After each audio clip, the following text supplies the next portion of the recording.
tonight.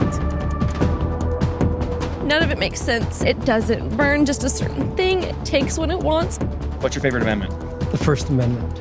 It's not a very Texas answer, isn't it? The Second Amendment down here? Half of the people here are packing anyway. I can eat the fish from Onondaga Lake. I can't.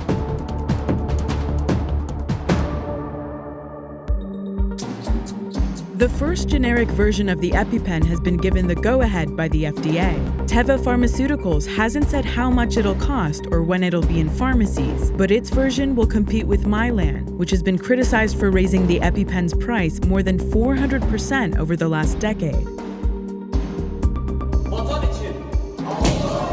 Turkish President Recep Tayyip Erdogan's threat to boycott American electronics in response to U.S. sanctions is just empty talk so far, but some of his loyal supporters are already acting, filming themselves destroying iPhones. Chief executives at the top 350 American companies earned 312 times as much as their average worker last year.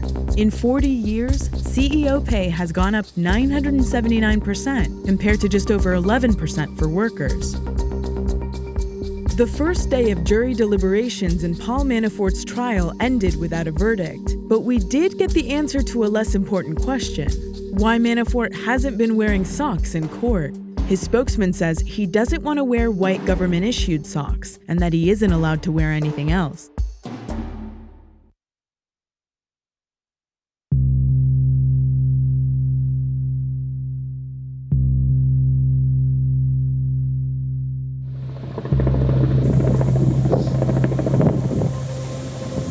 This was right before we left. You could see You can hear the helicopters. You can hear the helicopters, you can't see the helicopters. No, because of all the smoke. God, it looks like hell. Yeah.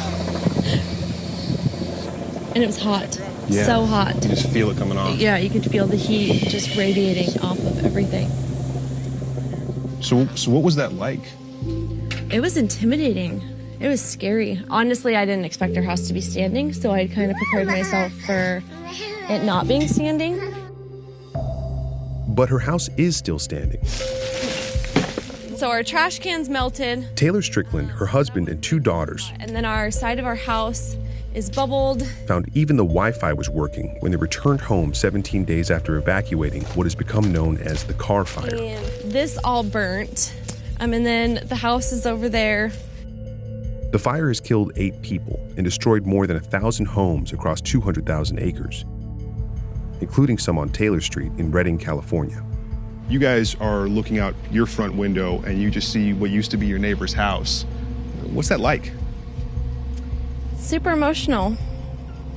Look at it every day. And it just is sad to look at and to know that they'll never be our neighbors again. You're just constantly reminded of all of these families that don't have homes anymore. It's heartbreaking.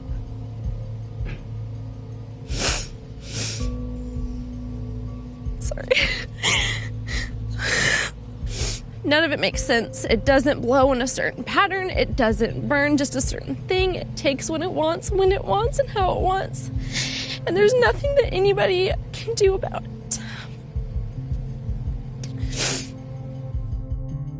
The Stricklands left their home just before a tornado of fire ripped through their neighborhood. State fire officials say it was 1,000 feet wide, with wind speeds up to 165 miles per hour. It never ceases to amaze me the devastation that these communities go through. Unfortunately, I've seen this level of devastation throughout the state in the last 10 to 12 years. Now, 3 weeks later, hazmat crews pick through what's left. It's a relatively huge undertaking. It will be a probably month to month and a half long process before we complete our portion of this.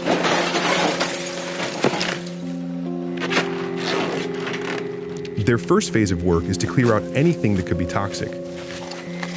Old houses might have asbestos. Melted fire detectors could produce low levels of radioactivity. And any partially burned propane tanks could combust. Start time 13:55. Ivan Rodriguez's job is to tag that kind of stuff 16981 and take it out before families return to what's left. These huge fires do stretch us thin, and knowing that there are other fires that we're going to be mission tasked to do, that is a concern at this point.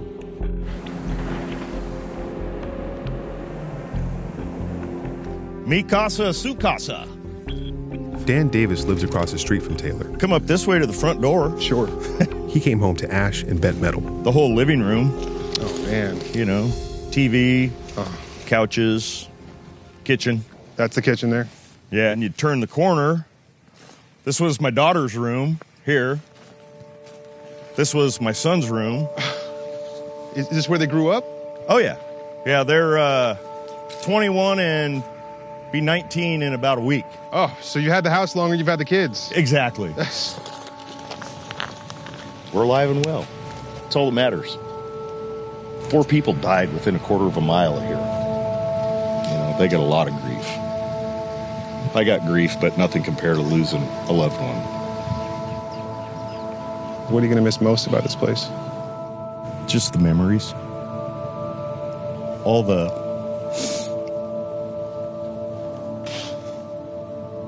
stuff my kids had. You know, the little things they make you. That's what I miss most. We'll get that back.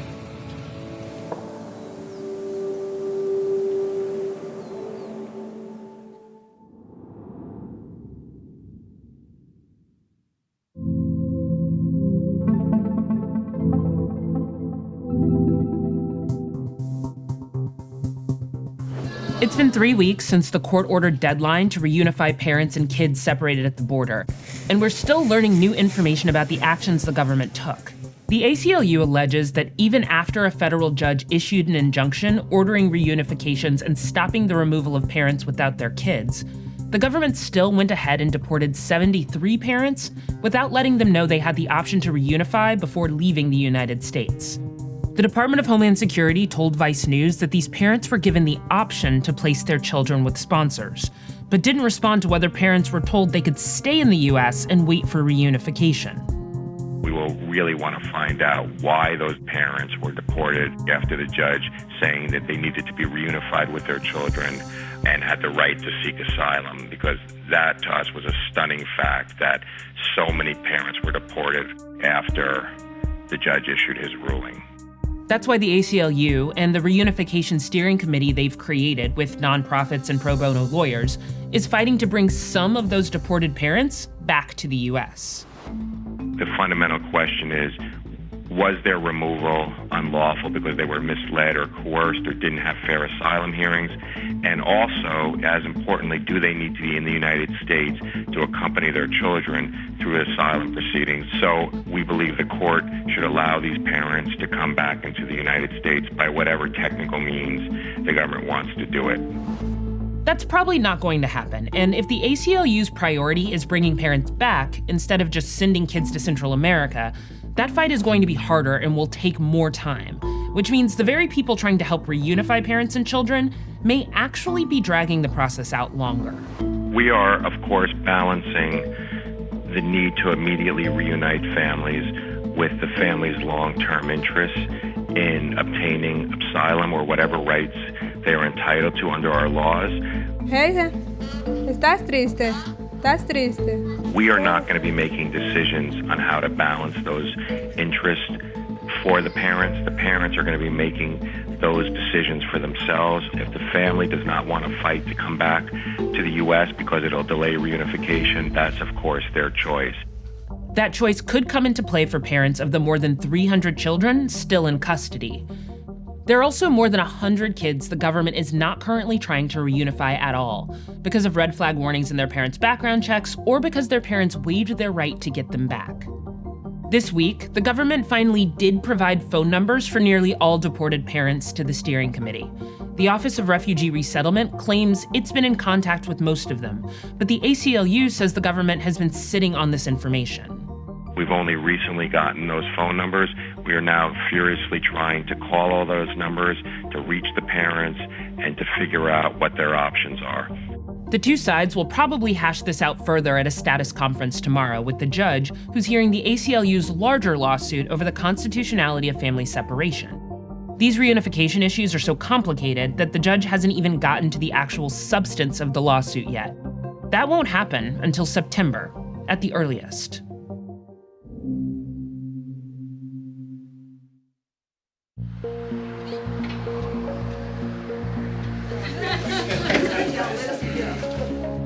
So let's take a look at what's inside of one of these things. Okay. Show me what we got here. So I'm a new citizen and I get handed one of these, right? So I have my pocket constitution. That's the most important thing. What's your favorite amendment? The First Amendment. Good answer.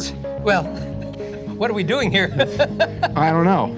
It's not a very Texas answer. Isn't it the Second Amendment down here? No. Half of the people here are packing anyway. I believe that. The El Paso Republican Party has a tough gig, trying to keep the flame burning for Donald Trump's party in a county that literally hugs the southern border. The president and the GOP are not popular here. In 2016, Hillary Clinton got 68% of the vote. So local Republicans have to be creative. They try to convince new Americans to join the GOP minutes after they take the oath of citizenship. We're talking here, for the most part, to Hispanics. People, the Latins, are naturally conservatives. If you give a Mexican a truck, he's in business. He's hauling whatever it is. You give the lady a stove, she's selling burritos out of her kitchen window. They are naturally entrepreneurs. They are mostly pro-life. So this is what we try to attack. But I notice you don't have on here anything about immigration. No, but when we're out here welcoming the new citizens, I think we're telling them we welcome new citizens. Right. I mean, we're the only ones that are out there. What's this? This is the voter registration card. We want them to register to vote. First thing I get is this is the party, this is what we're for and against, the two different sides, and then I get register to vote. Yeah, that's right. Sign right up. Yeah, we want you to register to vote. Volunteers prepare over 1,000 packets to hand out to new citizens. Around 24 volunteers gather at the El Paso Coliseum to await a crowd of 947 new citizens hailing from 49 different countries. Ladies and gentlemen, welcome to your ceremony. For these new citizens, this is how it works. You take the oath, you walk outside. Uncle Sam greets you with a packet that's actually pro-Republican literature. Welcome to American citizenship. Thank you. The Republicans aren't invited. They just show up. Señor, felicidades, una copia de la Constitución. Gracias. Señor, una copia de la Constitución, felicidades. Since you took the oath, it's been about 1 hour. And you walk out and the Republican Party has handed you this packet right here that has information trying to convince you to become a Republican. And I wonder what you think of that. I respect them. I know some of them, but I don't know. I'm not gonna be a Republican, I think, at this time. What might be a better way for the Republican Party to try and convince you to become a Republican? Well, maybe to change different policies that they got. They have to change all that things, the detention center that they got in Tornillo. No. So maybe President Trump kind of looms a little bit large in this conversation, maybe? Oh, yes. Yeah. Uncle Sam thing was a huge success. People love that. But I didn't see anybody tell anybody, hi, I'm with the Republican Party. I want you to have this. No, we're just giving them out as fast as we can. It's not a little sneaky that you don't mention that you're Republicans? No, I mean, it's obvious that everybody knows we're Republicans here from the county. The people that we're handing these to, we give them the Constitution. They see it. They don't like the fact that it's a Republican, they can throw it away, but I don't think they will because they're so proud and excited about it. And we want people to know that the Republican Party welcomes legal immigrants. A lot of them who are here at this thing are Mexican Americans. And a couple of them told me, if the Republicans want me to join the Republican Party, I don't want a constitution.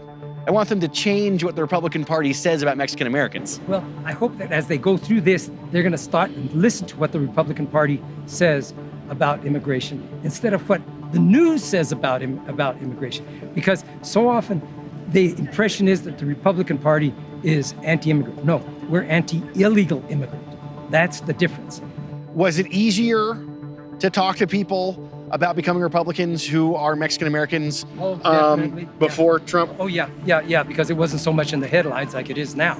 Now it's Well, not just the headlines, but who the president is, right? Yeah, because of our president. Yeah, because it's much more now in the forefront when it was never that much in the forefront before. Do you feel like I am right to say that trying to convince a bunch of people who just became citizens from Mexico to become Republicans is the hardest gig in politics in 2018? I can't think of anything harder, but we do it and we enjoy it. Awesome. Thank you.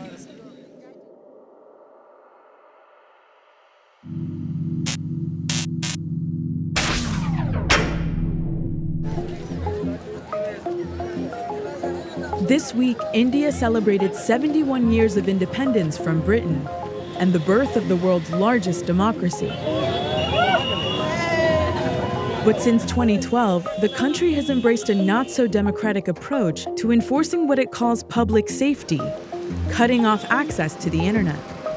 It's a technique borrowed from Egypt's crackdown on Arab Spring protesters, who relied on tweets and Facebook posts to organize, coordinate, and strategize against their government. Shutdowns aren't the same as censorship. For instance, China's government will block a website or news on an entire topic for years. But India cuts off internet access for a whole region, then reinstates it hours or days later. India has blacked out the internet more than any other country since January 2016, updating colonial-era telegraph and criminal laws to apply to the internet. This year, the government set a new record for blackouts. Two trends are quite visible. The first is the increase in the number and the frequency of internet shutdowns. And the second is the shutdowns seems to be spreading from border states to much more of mainland India. It's becoming a regular tool of administrative practice. The most frequently targeted state is Jammu and Kashmir, with 37 blackouts this year and counting. Kashmir was also the site of India's first documented internet blackout in 2012 and has been shut down every Independence Day since. The government says the blocks help safeguard against the separatist insurgency here. The internet blockade that is being done, it is done for a very short duration of time, for the duration when the function is going on. It's an important security measure that's being taken care. Since 2012, Kashmiris have collectively lost more than 8,000 hours of internet access, and on Wednesday, they were cut off from mobile service for 11 hours. That's no small window for business owners like Ikra Ahmed, who runs an online fashion boutique. It is not fair because it's a human right for every person to use internet. Half of Kashmiri youth is working online nowadays. I don't have a physical store. So if internet is banned, my whole business does not work properly actually. The first 5 years of internet blackouts cost India more than $3 billion, according to a recent study. While the government originally used blackouts to quell unrest, last August they updated how they apply the law. Since then, they've used shutdowns more liberally. For example, the state of Rajasthan has blocked access to prevent cheating on exams for teaching, police, and government jobs. Internet shutdowns are completely unacceptable in any democratic system. It eventually only causes greater amount of lack of trust between citizens and the government itself and gives them a sense that they're not being heard.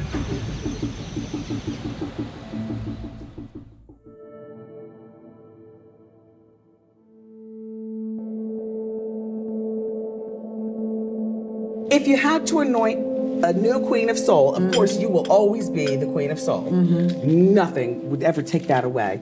But who's next? Aretha. Fair enough. None of these young girls can hold Aretha. to you. Aretha.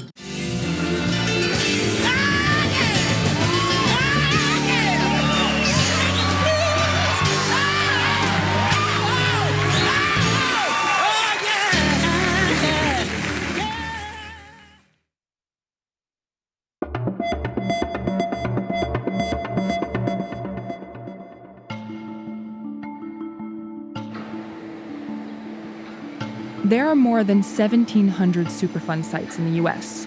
sites so contaminated by hazardous waste that the federal government deems them a risk to human health. For years, one of New York's largest Superfund sites, Onondaga Lake, was referred to as the country's most polluted lake.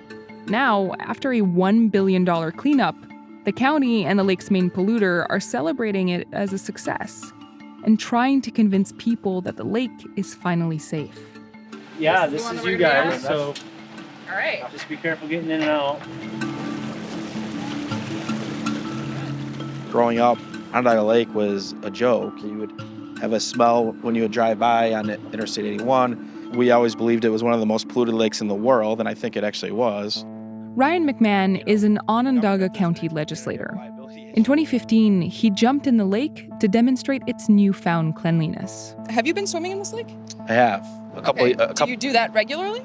I don't. A couple of years ago, the state DEC deemed the lake safe enough to swim in certain parts of the lake.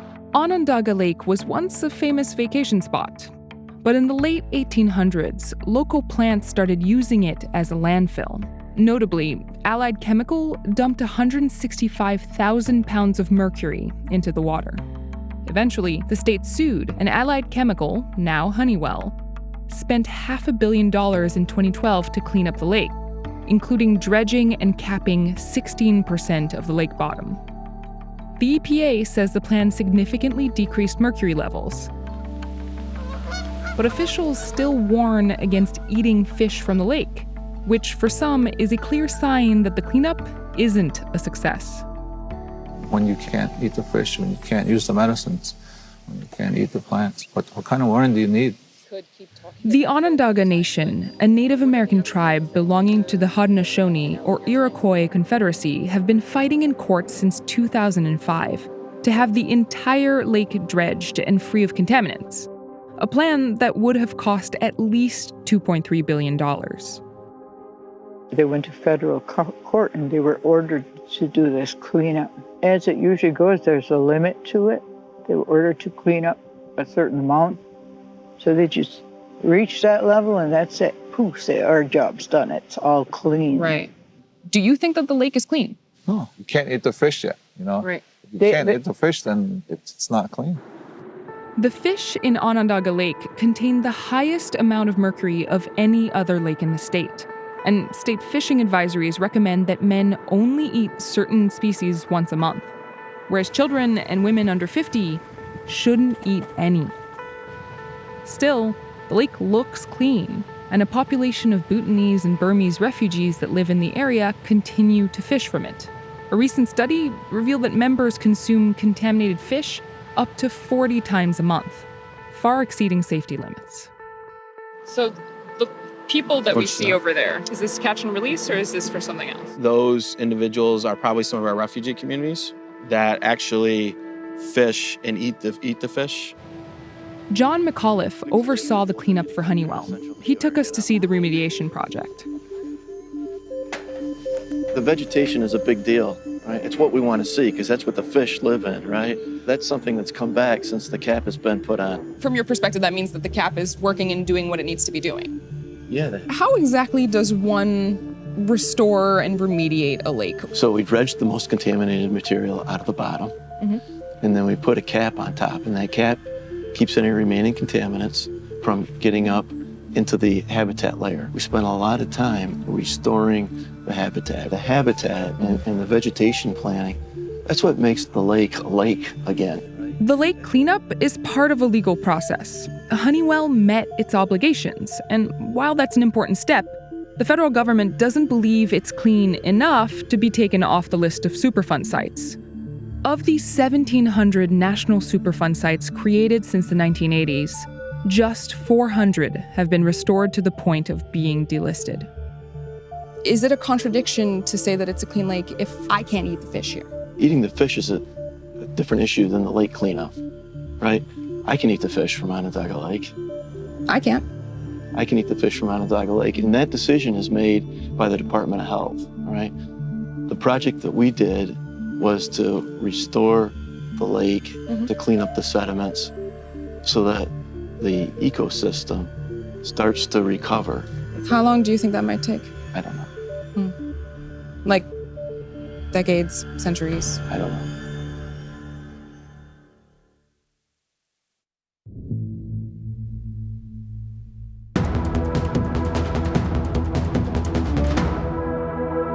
Tener un país sin cultivos de coca es imposible. Uno de los consensos que ha emergido últimamente en Colombia es que con coca no puede haber paz. Por las circunstancias que nosotros tenemos, nos toca obligado sembrar porque ¿de qué más vamos a sobrevivir nosotros acá, por ejemplo, en estos terrenos? Well, I cannot accept that this is a futile job. So it's not futile. Which of you would go back to farming coca if this doesn't work out?